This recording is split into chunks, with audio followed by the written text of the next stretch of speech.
परमात्मा की वाणी। गरीबदास साहिब जी एक किसान थे, अनएजुकेटेड थे, और अक्षेत्र के अंदर जहाँ वो रह रहे थे उन्होंने उन्हीं लोगों को समझाना था। इसलिए उन्होंने, वैसे तो वो सर्वज्ञ थे, सारी भाषाओं से परिचित थे, इनमें सब भाषाओं का समावेश किया अपनी वाणी में, तो उसमें सिंपल भाषा प्रयोग की है।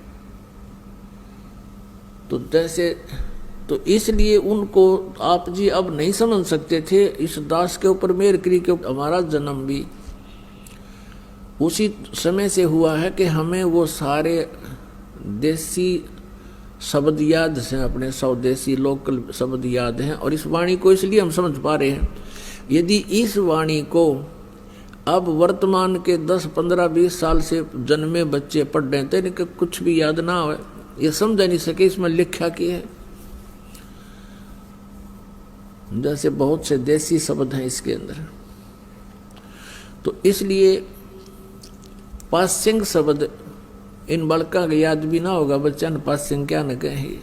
तो पहले एक तराजू हुआ करती थी, बैलेंस तुला होती थी, उसके बीच में एक डंडा होता था और डंडे के बीच में एक रस्सी बांध रखी, छोटा सा रस्सी बांध देते, उसको पकड़ते थे, और वो ऐसे लंबी डंडी, और उसके नीचे पलड़े लटका करते।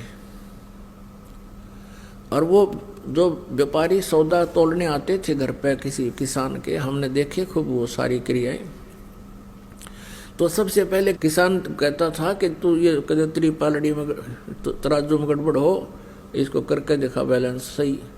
तो वैसे दिखाता था, जब उसमें कोई गड़बड़ होती, कुछ कमी होती, तो उसको यानी ठीक करने के लिए, एरर ठीक करने के लिए, वो पालड़े ऊंचे नीचे होते, उसमें कोई गड़बड़ होती, तो एक तरफ इधर जो सा ज्यादा ऊंचा होता उसकी तरफ कुछ कणक, जैसे गेहूं तोल रहा है सेठ, तो गेहूं ही 2 मुट्ठी गेहूं उठा के उधर डाल देते थे, फिर वो पलड़े उसके बैलेंस के तुला के बराबर हो जाते थे, उसमें डिफेक्ट नहीं रहता था। और फिर उसी की तरफ वो रख दिया करते थे बट्टे, और दूसरा जो फरी रहता था पलड़ा, उससे फिर गेहूं गद्दा गद तोला करते थे। कहने का भाव ये है, जो पासिंग रखी गई कणक उस तुला की एरर को ठीक करने के लिए वो इतनी है, वो एक तरफ रखिए, उसका उस सौदे में कोई लेन देन नहीं है जो सौदा हो रहा है। तो यहां परमात्मा कह रहे हैं, 3 सतनाम पालड़े रंग होरी हो, और दूसरे में 14 लोक चढ़ावे राम रंग होरी हो। ये 3 लोक पासंग धर रंग होरी हो, तो ना तुले तुलाया राम रंग होरी हो। पुण्यात्मा, आप तो बालक हो, यदि कोई आपको ये दिखावे जिसने जीवन में कभी लाल ना देखा हो, हीरा ना देखा हो, वो इतना होता है 200 ग्राम का मुश्किल है, एक पत्थर चमकीला, और उसको कोई ये कहे कि ये 9 करोड़ की कीमत का है, आम आदमी कतई नहीं माने है कि ना ये पत्थर है 9 करोड़ का, 9 करोड़ में तो गाड़ी भर जाए, पैसे की नहीं हो सकता। लेकिन जिसको उसका ज्ञान है वो नो कहेगा कति 100 की 100 बात है, ये तो 9 करोड़ का लाल है। तो ये जो सिमरन है जो आपको दास बता रहा है, परमात्मा ने बताया है, ये ज्यों की त्यों कीमत का है। अब जैसे सतनाम क्या है, इसमें 2 अक्षर हैं, एक ओम और दूसरा तत्संकेतिक। इन दोनों का सिमरण होता है श्वास उश्वास से।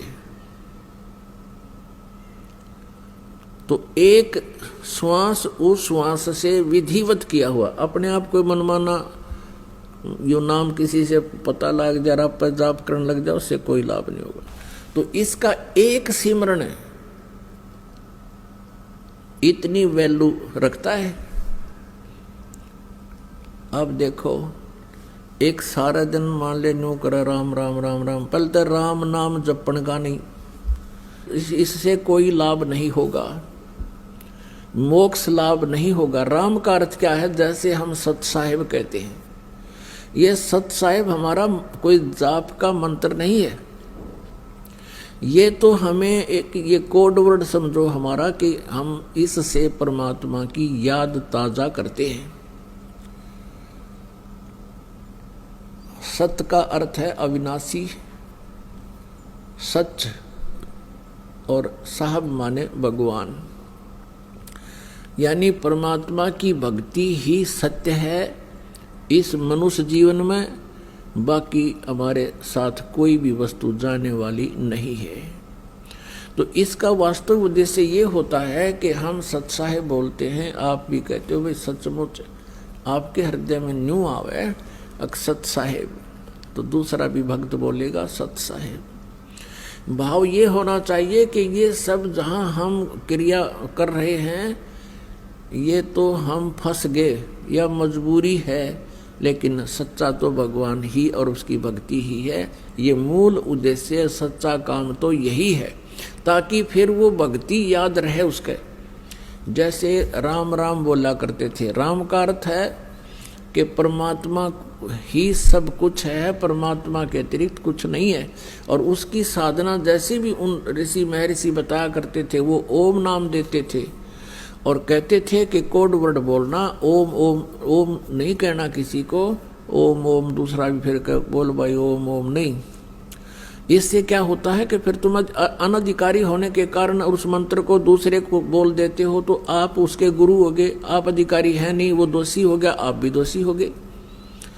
तो उसके लिए उन्होंने कोड वर्ड बनाए थे कि राम राम बोला करो। जैसे सुबह सुबह कोई व्यक्ति मिलता है एक दूसरे से, तो उनसे कहते जैसे अब हम सत साहिब बोलते हैं, पहले हम राम राम बोला करते हैं,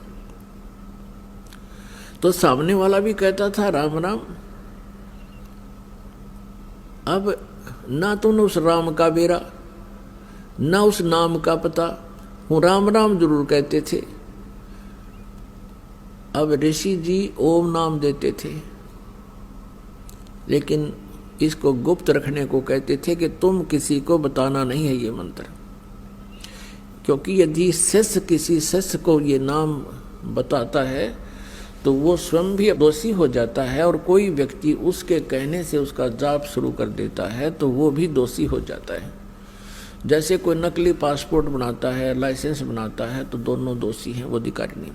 इसलिए इसको गुप्त रखा करते थे और कहते थे राम राम। राम राम का अर्थ है कि भाई भगवान गुरुदेव ने जो नाम दिया है, परमात्मा की भक्ति करते रहना, कहीं काम में कार्य के अंदर संसारी काम में भूल ना लग जावे।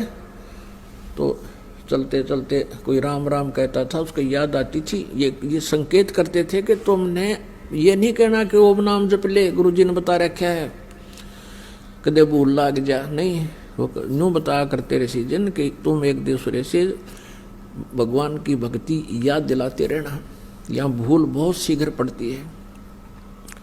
तो कहीं तुम आपस में मिलो तो बोलना राम राम, सामने वाला समझ जाएगा कि ये कह रहा है कि भक्ति ना भगवान का वो नाम जाप कर ले, कदे भूल पड़गी हो।